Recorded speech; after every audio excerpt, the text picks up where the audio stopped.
emagumbini amanomhlaba siyabingelela uDlamini Mthandazi Mbulu khona ekhaya usePiet eMpumalanga Swaziland Botswana America Zimbabwe Maputo ngithi kuwe Mbulu khona ekhaya inkosi ebusisa inkosi ikhayisele qinisa impilo yakho qinisa umuzi wakho Mbulu khona ekhaya qina nawumuntu kumele uqine Mbulu khona ekhaya qinisa umuzi wakho qinisa imoto uziqinisa wena uqinisa umndeni wakho uqinisa ibhizinisi lakho ngoba the more uzivikela uyivikela emoyeni emibi uyivikela ezimfeni mona uyivikela kubathakathi Mbulu khona ekhaya uma ungaziqinisi uyoyithutha lengozi umuntu ongafanelanga uyoyithola sowuvaleka ibhizinisi lakho uyoyithola emzini wakho ugijima botikoloshe ugijima bolamlambo ugijima ilwane akushaya ngesicitho yini Mbulu khona ekhaya weak awuqinanga kumele uqine Mbulu khona ekhaya nawumuntu ngoba kukhona abantu abakubheka baqaba ukubhekisela impilo yakho phansi ukhiphe lento engumdliwa kuwe enza imali kuwe ingahlali ukhiphe lento elilumbo kuwe emzimbeni wakho ngoba ilumbo into yokuthi kwenzeke into ongayicabanga Mbulu okhona ekhaya kuthiwa umuntu ugiqine emoto kodwa behamba speed ehamba 20 kanjani ilumbo lelo kungene shice inyosi phakathi endini ezingakanani ilumbo lombulu khona ekhaya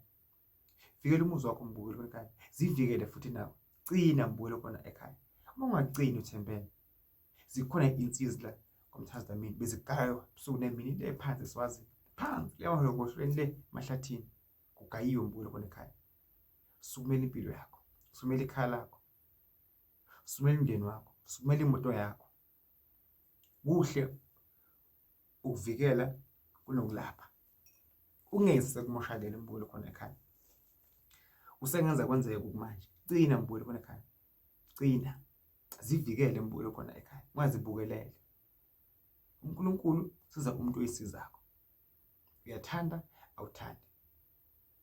Mbulu khona ekhaya lwela impilo yakho abakini bafuna ngawe mina kodwa uyafuna ngawe uma phela uyawufuna ngawe sumela impilo yakho noma usizanga kumina banebele bendabuko kuba buhlungu ukuthi siyasokola empilweni imali asiyibona ihlahla asinayo lezo zivuleke kepha zikhona ihlahla ukhona umkhuleko ukhona uNkulunkulu ikhona idlozi zikhona iwasho kuvimbephi ngoba konke kukhona phambi kwethu kudekiwe kuthiwa deka itafula phambi kwesazami ngidle kudekiwe konke ukuthi na ukubona ufanele wena la lokufanele wena thatha kona ungagxeki umuntu ukuthi waye uye ngapha uye ungezanga ngala ilapha lakho lokuthi angaya khona sizakala ngesizakala leyo nefana kusonke uDlamini Mthandazi zikhona iwasho lakhaya siyaphosela umfuthu kusebenze uyefika kuthini wathi sifike kuphi ekhaya lakho siqinise umuzi wakho Mbulu ekhaya siqinise nawe siqinise nemoto yakho Mbulu khona ekhaya khona intambo enamandla efakwa izinto ezithile kuze kwazi ukuba uqine ikhaya imoto yakho uqine ikhaya lakho siqinise nawe futhi 073 1044 262